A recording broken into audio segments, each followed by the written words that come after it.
जय श्री कृष्ण। आज का टॉपिक बहुत ही मज़ेदार है और वो क्यों है। शुरू करने से पहले ये समझ लेते हैं, बहुत बार सुना है ये word parts of speech, but वो आखिर हम कितने पार्ट्स ऑफ स्पीच होते हैं, हमें किस चीज़ पे समझना चाहिए कि ये पार्ट ऑफ स्पीच की बात करना है, तो वो हुआ पार्ट ऑफ स्पीच। जैसे फॉर एग्जाम्पल कितने तरीके के पार्ट ऑफ स्पीच होते हैं?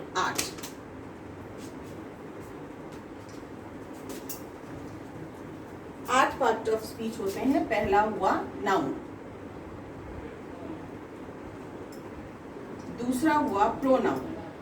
अब सबका कैसा यूज है, कैसा उसका हम उसको कैसे डिवाइड करते हैं, उसकी किस सेंटेंस में कैसे यूसेज होती है, वो सब आज डिस्कस करेंगे। प्रोनाउन हुआ। तीसरा हुआ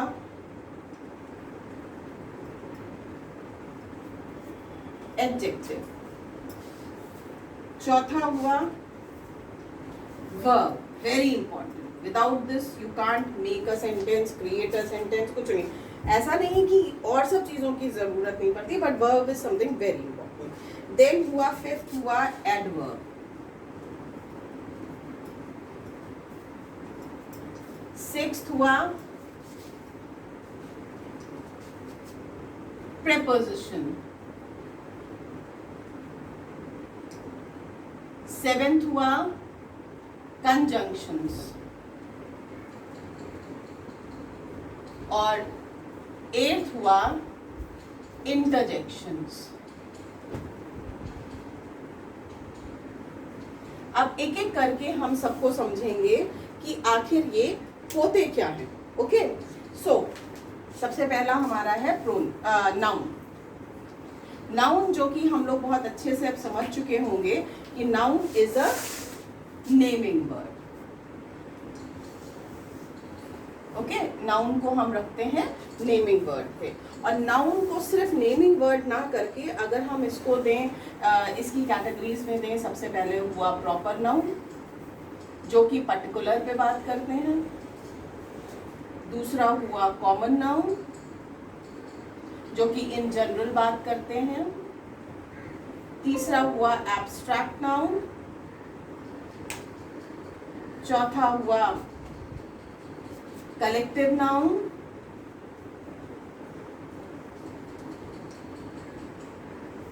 फिर हुआ मटीरियल नाउन, और फिर इसी में काउंटेबल अनकाउंटेबल भी ऐड हो जाते हैं। सो प्रॉपर नाउन जब हम इन पर्टिकुलर किसी चीज की बात कर रहे होते हैं, जैसे हमने फॉर एग्जांपल बुलाया राम इज अ बॉय, तो राम तो हो गया पर्टिकुलर। क्लास में किसी 60 बच्चों में राम नाम का एक लड़का है, तो हमने बोला राम गेट अप। सो एक ही लड़का खड़ा होगा इन पर्टिकुलर। बट हम अगर बोलते हैं सपोज 20 बॉयज हैं और 40 गर्ल्स हैं, तो हम बोलेंगे बॉयज स्टैंड अप, तो 20 बॉयज खड़े होंगे, तो वो हो गया कॉमन। एब्स्ट्रैक्ट जो कि हम फील कर सकते हैं, हम उसको टच और हम उसको काउंटेबल में नहीं ला सकते हैं। कलेक्टिव नाउन जब हम एक वर्ड में बहुत सारे चीज़ों को ऐड करके बोलते हैं, जैसे आर्मी है, एक सोल्जर खड़ा हो गया तो वो आर्मी ने मतलब उसको आर्मी नहीं बोलेंगे। तो जब हम कई चीज़ों को इकट्ठा करके बोलते हैं तो उसे कलेक्टिव बोलते हैं। और मटीरियल जिस चीज़ से, धातु से जिस चीज़ से बनता है उसको हम मटीरियल बोलते हैं। तो यहाँ पे ये नाउन काफ़ी हद तक क्लियर हुआ। अब आते हैं सेकेंड जो हमने लिया था प्रोनाउन, क्योंकि ये समझना बहुत जरूरी है। और क्यों बहुत जरूरी है? जब हम सेंटेंस के बाइफिकेशंस करते हैं, जब हम उसमें एक एक वर्ड को बाइफिकेट करते हैं, तो हमें ये जरूर पता होना चाहिए कि हम किस पार्ट ऑफ स्पीच की बात कर रहे हैं। तो सेकंड हमारा हुआ प्रोनाउन। प्रोनाउन, अब प्रोनाउन ऐसा होता है जिसमें हम पहली बार फर्स्ट पर्सन, सेकेंड पर्सन और थर्ड पर्सन की बात करते हैं। अब ये कौन होते हैं पहले तो सुनिए। फर्स्ट पर्सन हम बोल रहे हैं, I am first person. Second person you, आप सुन रहे हैं, यू। थर्ड पर्सन हम जिसकी बात करेंगे, I am telling you to tell him that the work should be done. I am telling you to convey to him that the work should be done. तो I तो हम हो गए जो बोल रहे हैं, यू जिससे बोल रहे हैं वो सेकंड पर्सन हो गया, और तीसरे पर्सन जिसकी बात कर रहे हैं, जो ना बोल रहा है ना कर रहा है मगर हम उसकी बात कर रहे हैं, तो वो हो गया हमारा थर्ड पर्सन। तो फर्स्ट पर्सन हो गया हमारा जो बोल रहा है, the person who is talking, second person जिससे बात कर रहे हैं, the person to whom we are talking, and third person जिसके बारे में बात कर रहे हैं। तो काफी हद तक ये क्लियर हुआ। ओके, अब उसके बाद आते हैं हम एडजेक्टिव पे। अगेन वेरी इंपॉर्टेंट, जिसके बिना रिकग्निशन ऑफ एडजेक्टिव। एडजेक्टिव होते हैं describing words.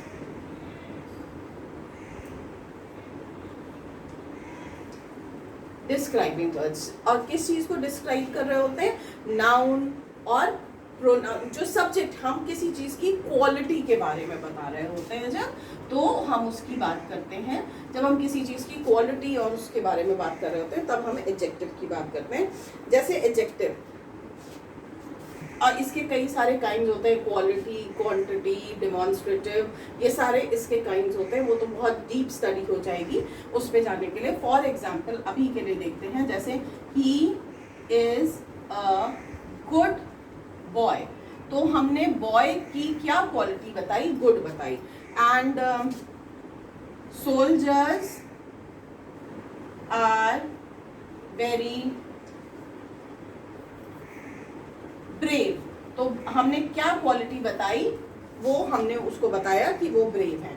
So they are brave soldiers. तो हम जो बेसिकली हम जिस चीज पे क्वालिटी पे बात कर रहे होते हैं उसको हम डिस्क्राइबिंग वर्ड, या फिर जिस चीज पे हम जब हम किसी सब्जेक्ट की, नाउन प्रोनाउन की जब क्वालिटी की बात कर रहे होते हैं तो हम एडजेक्टिव की बात कर रहे हैं। फिर हम आते हैं वर्ब पे। वर्ब, अब वर्ब को हम बेसिकली वैसे तो ट्रांसिटिव एंड इंट्रांसिटिव में हम डिवाइड करते हैं, but that's a deep chapter. उसको ना डिस्क्राइब करके अगर बेसिक सी चीज अभी क्लियर करें तो वो होगा हेल्पिंग वर्ब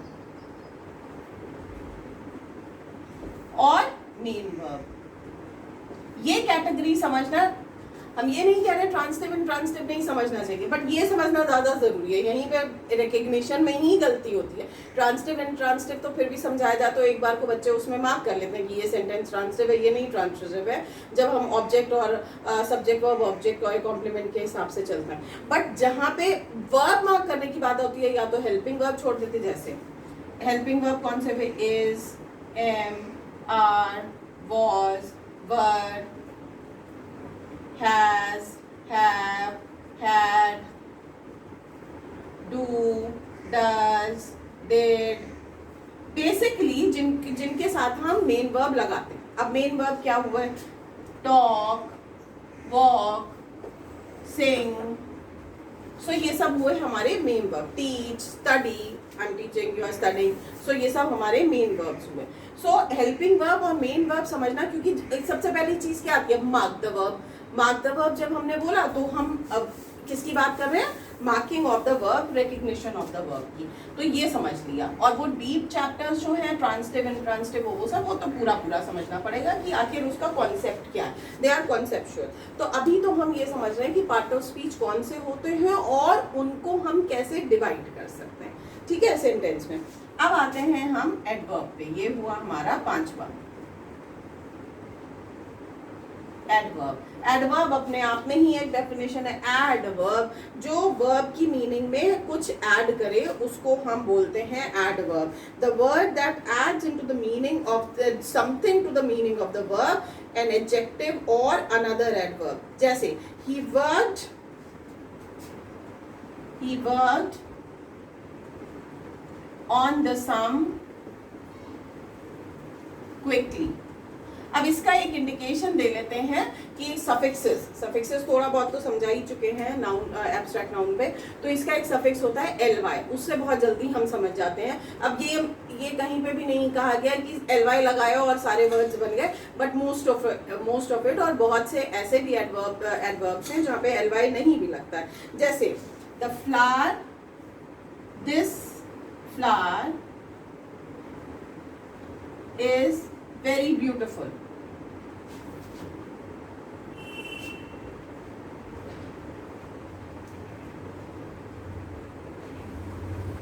सो ये वेरी क्या है, एडवर्ब है। तो जब हम किसी चीज पे कुछ ऐड कर रहे हैं, हम उसकी मीनिंग पे ऐड कर रहे हैं, वर्ब की मीनिंग पे ऐड कर रहे हैं, adding to verb, adjective or another adverb, उसको हम एडवर्ब कहते हैं। दूसरा हम आते हैं प्रेपोजिशन।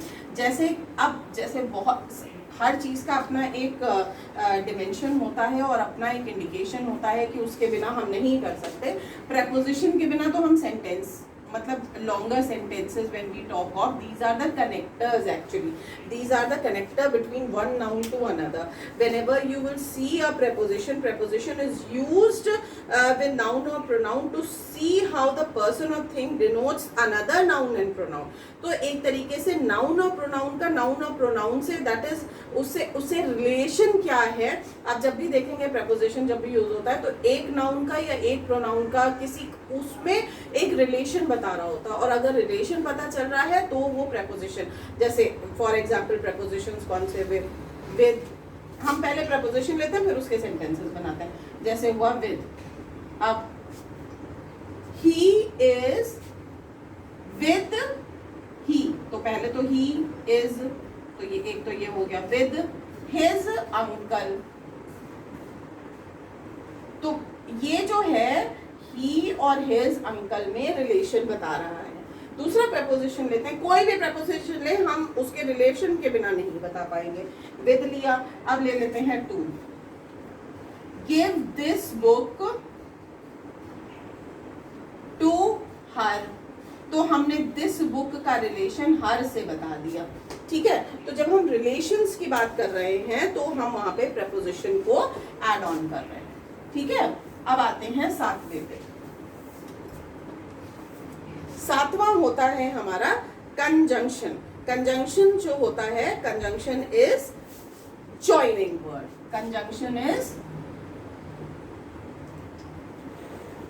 कंजंक्शन को हम बोलेंगे जॉइनिंग वर्ड। जैसे दो वर्ड्स को ऐड कर सकता है एंड रिलेशन बताने के लिए, एंड, एज, बट, ऑल्सो। तो जब हम दो सेंटेंसेस को, दो पार्ट्स को, दो फ्रेजेस को, दो आइडियाज को जब ऐड कर रहे होते हैं, एक दूसरे से जोड़ रहे होते हैं, और कंजंक्शंस इसलिए बहुत जरूरी है, नहीं तो हम लोग तो फिर बहुत लंबा लंबा बोले, he is very smart, he is very brave. So अब हमने बोला, फिर हम बार बार ही करते रहेंगे, नहीं तो फिर कैसे बनाएंगे, he is smart and brave. तो हमने एक सेंटेंस को शॉर्टन आउट कर दिया। ओके, तो प्रेपोजिशंस और ये सब बहुत यूज में, कंजंक्शंस हमें ज्वाइन करने में सेंटेंसेस बहुत सहायक होते हैं। एंड लास्ट है हमारा इंटरजेक्शन। इंटरजेक्शन की जब बात कर रहे होते हैं, एक्सप्रेसेस फीलिंग, फील करते हैं। जैसे हुर्रा, हम बहुत खुश हैं, अलास, हम दुखी हैं। तो हम इंटरजेक्शन की बात कर रहे होते हैं, हम स्ट्रॉन्ग एक्सप्रेशन और फीलिंग की बात कर रहे होते हैं, वहां पे हम करते हैं इंटरजेक्शन। इंटरजेक्शन बेसिकली हम एक्सप्रेस कर रहे होते हैं। So I suppose I was able to justify all the 8, जहां पे आपको ये पार्ट ऑफ स्पीच बेसिकली समझ में आ गया कि हम आखिर पार्ट ऑफ स्पीच कौन से होते हैं, और हम पार्ट ऑफ स्पीच पे हम कैसे उनको सेंटेंसेस में रिकग्नाइज कर सकते हैं। राधे राधे।